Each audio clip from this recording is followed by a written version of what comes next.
You're traveling through the unknown, a journey beyond the corners of reality, where the shadows whisper and the chill runs deep. Welcome to the dimension where your deepest fears are given form. This is the Midnight Mystery. Ever since I moved into this old family house, I felt like it was hiding something from me. It's not like I believe in ghosts or hidden treasures, but, there's always that whisper in the back of your head that says, what if? So, with too much time on my hands and a newfound sense of inheritance after Aunt Martha passed, I decided to make this place truly mine. Starting with the basement seemed logical. It was cluttered, dusty, and frankly a bit eerie. One Saturday, armed with a determination only seen in those home renovation shows, I ventured down. This is going to be a long day, I muttered to myself, surveying the mountains of boxes and old furniture that looked like they hadn't been touched since the 70s.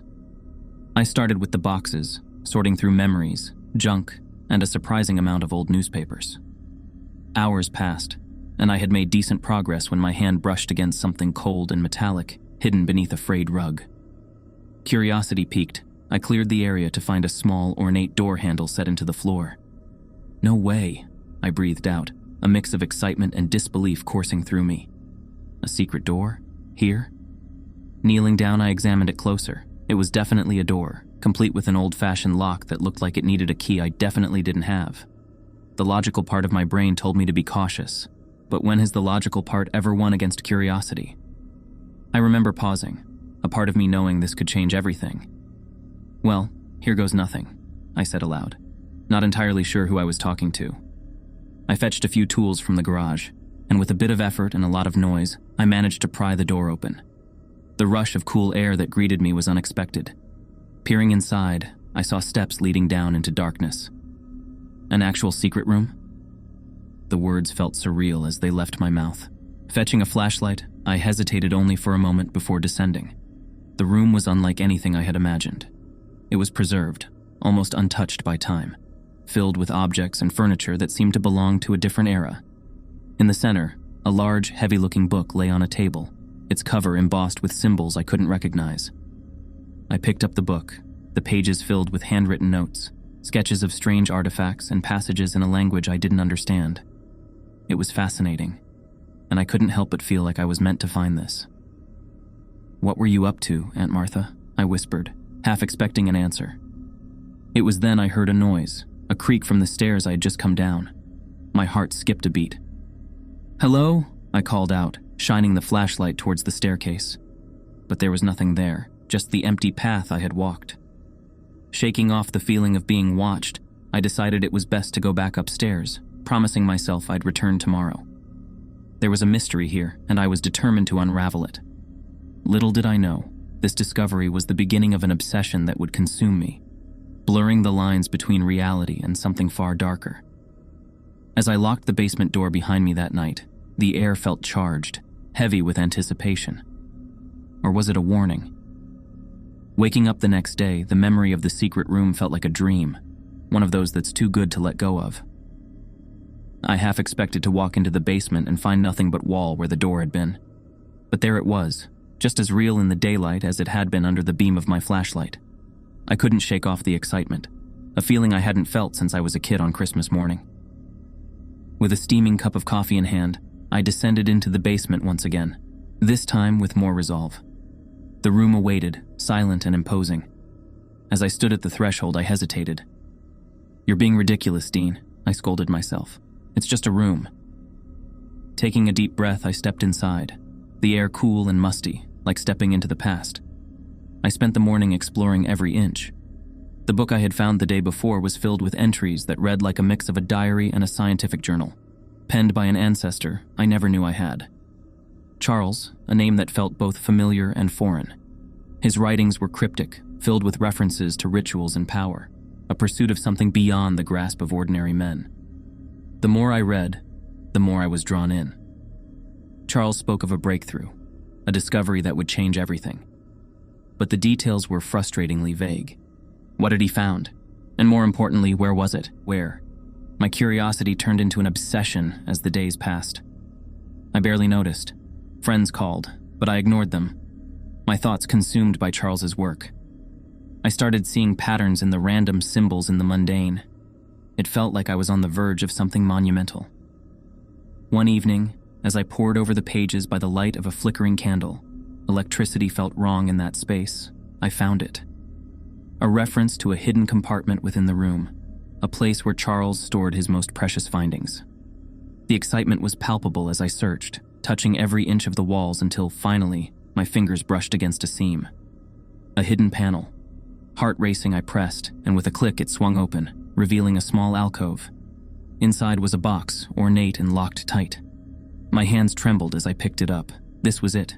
Charles's greatest discovery, but there was no key, no way to open it. My frustration boiled over. "You've got to be kidding me," I exclaimed to the empty room. That's when I heard it, a whisper, so faint I thought I had imagined it. "Patience, Dean."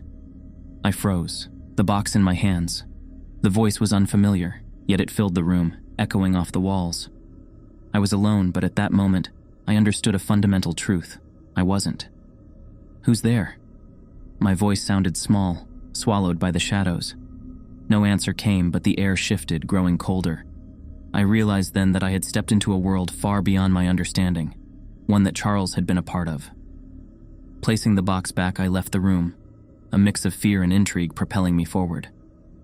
As I ascended the stairs, the weight of what I had uncovered settled on my shoulders. The secret room wasn't just a forgotten part of the house. It was a gateway to something ancient, something that whispered in the dark. That night, I lay in bed, the image of the locked box seared into my mind.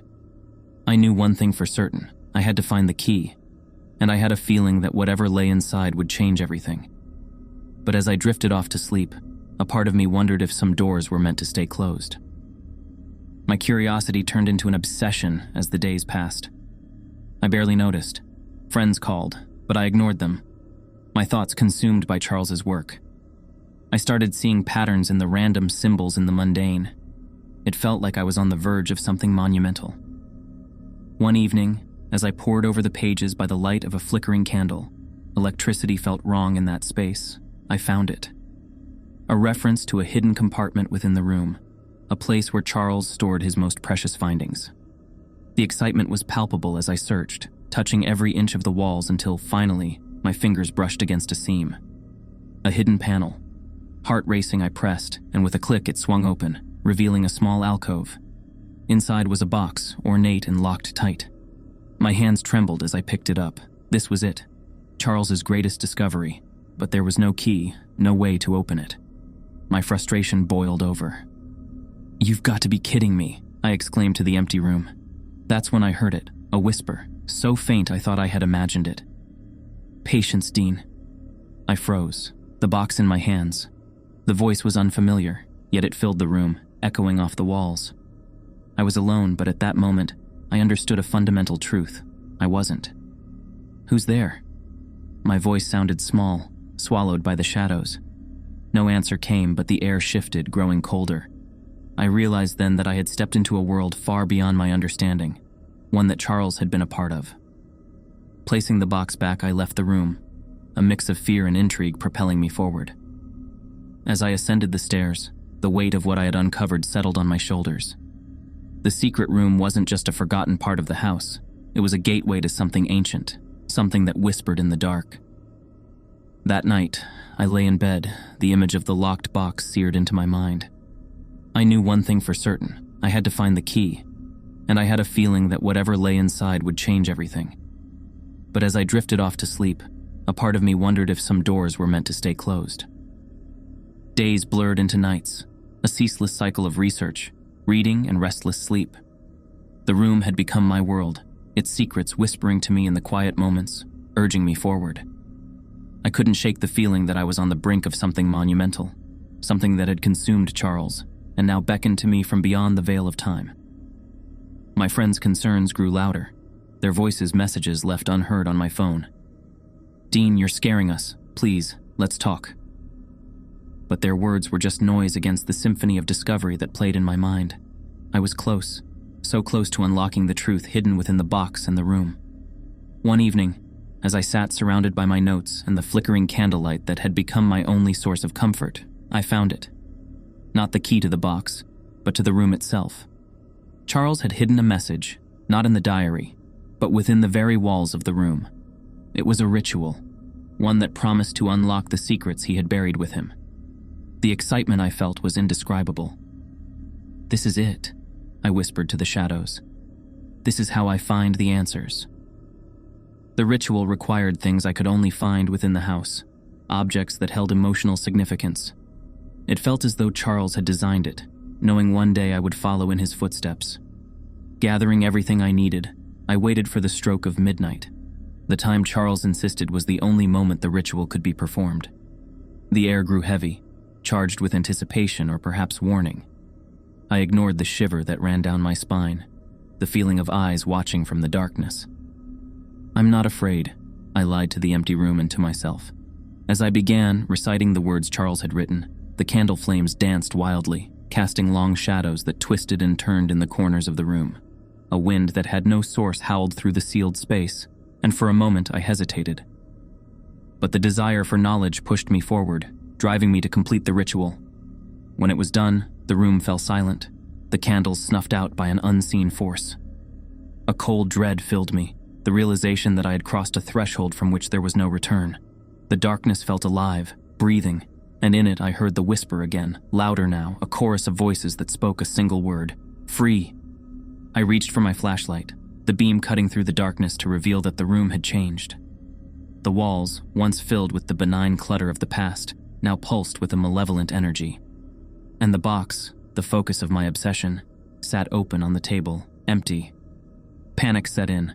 The voices grew louder, not just whispers now, but screams of anger and pain that filled the room, filled my mind, pushing me to the edge of madness. "What have I done?" I cried out, my voice lost in the cacophony. I fled the room, the sounds of my own heartbeat and the voices chasing me up the stairs. But even as I reached the safety of my living room, I knew there was no escaping what I had unleashed. My home, my sanctuary, had become a prison, haunted by the consequences of my actions. In the days that followed, my life became a living nightmare. Shadows moved of their own accord, cold spots appeared randomly, and the feeling of being watched was constant. I tried to reach out, to explain to my friends what had happened, but how could I? How could they understand the terror that now lived within the walls of my house?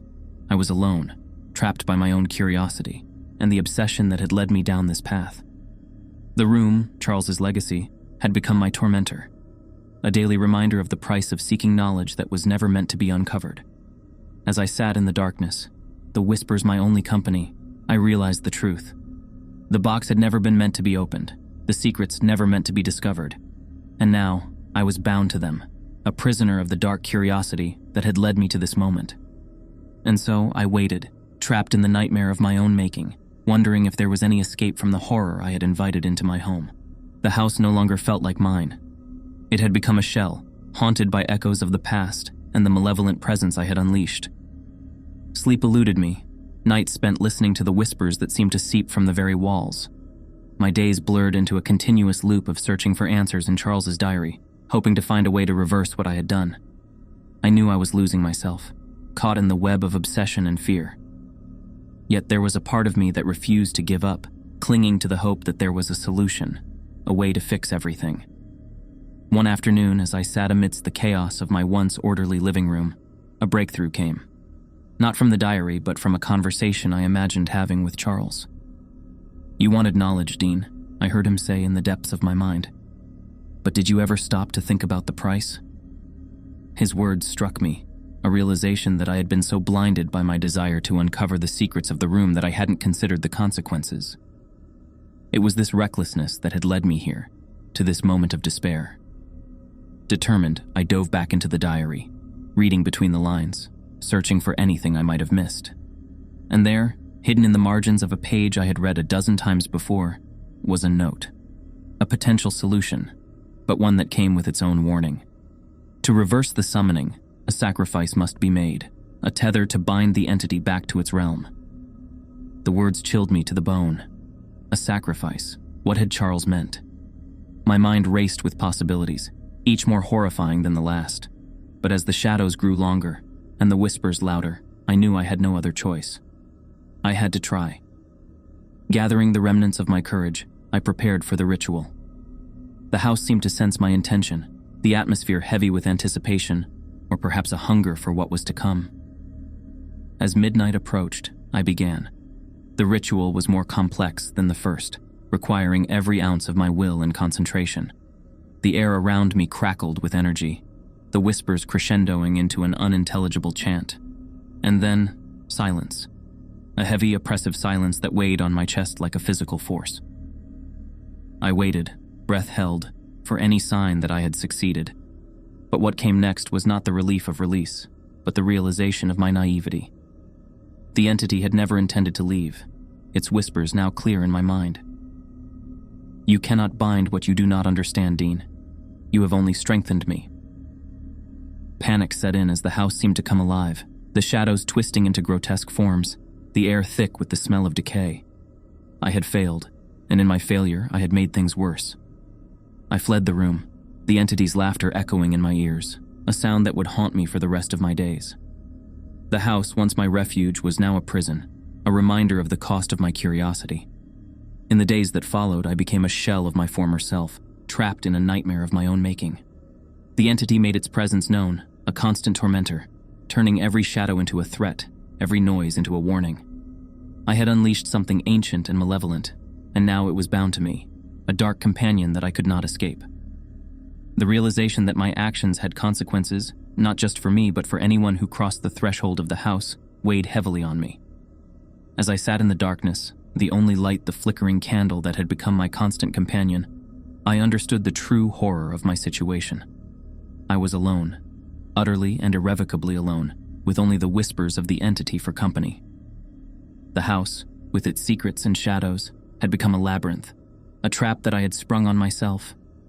And as I pondered my next move, I knew that there was only one way to end this nightmare. But the price, as Charles had warned, was more than I could have ever imagined. And as I made my decision, I couldn't help but wonder if it was worth it, if the knowledge I had sought was worth the cost of my soul. The realization that I had to face the consequences of my actions was both terrifying and sobering. The house, once a symbol of my heritage and curiosity, had turned into a haunted mausoleum of my failures. The entity, a malevolent shadow born from my obsession, was now an inseparable part of my existence, its whispers a constant reminder of my folly. I knew there was only one way to end this nightmare, a final act that would either save me or condemn me to an eternity of torment. The ritual required a sacrifice, a life to act as a tether for the entity to be bound and banished back to its realm. The diary was clear. The price of such a ritual was steep, and as I sat in the dim light of dawn, I knew what I had to do. With a heavy heart, I began the preparations, gathering the necessary items with a sense of resigned determination. The entity seemed to sense my plan, its whispers turning into howls of rage and anticipation. The air crackled with malevolent energy, the house creaking and groaning as if in pain. As midnight approached, I took my place in the center of the room, the candlelight casting long shadows that danced on the walls. I started the ritual, reciting the ancient words with a clarity and focus I didn't know I possessed. The entity raged against me, a storm of darkness and malice, but I stood firm, driven by the need to end this, no matter the cost. The final words of the ritual left my lips, a plea for forgiveness and redemption. A blinding light filled the room, the sound of 1,000 voices screaming in unison. And then, silence. I opened my eyes, expecting to find peace or perhaps the darkness of death. But what greeted me was neither. The room was unchanged, the shadows as present as ever, but the whispers were silent. Relief flooded through me, followed quickly by confusion. Had I succeeded? The diary lay open on the table, its pages fluttering as if caught in a breeze. And then I saw it, a new entry written in my hand, a message from the entity. "You cannot escape your fate, Dean. The price of knowledge is eternal." I felt a chill run down my spine as the truth dawned on me. The ritual had worked, but not in the way I had intended. The entity was bound, yes, but not banished. It was bound to me, a part of me now, forever whispering its dark secrets into my soul. I had sought knowledge, delved into mysteries best left untouched, and now I was the keeper of those secrets, a guardian of darkness. The house, the room, they were no longer haunted by the entity, but by me. I was the tether, the sacrifice that had been required. As the days turned into weeks, and the weeks into months, I remained in the house, a prisoner of my own making. Friends and family stopped coming, stopped calling. I was alone, but never truly alone. The entity was always there, a whisper in the dark, a shadow in the light. I had become a part of the house's lore, another ghost in its walls. My story, a cautionary tale of curiosity and obsession, would be whispered in the dark, a warning to those who might follow in my footsteps. And so, I write this final entry, not as a man, but as a remnant of one. To those who find this diary, let my story be a warning. Some doors, once opened, can never be closed. Some knowledge comes at a price too great to bear, and some secrets should remain hidden, forever buried in the shadows. That's a wrap for today on the Midnight Mystery. Hope you guys had as much fun as we did.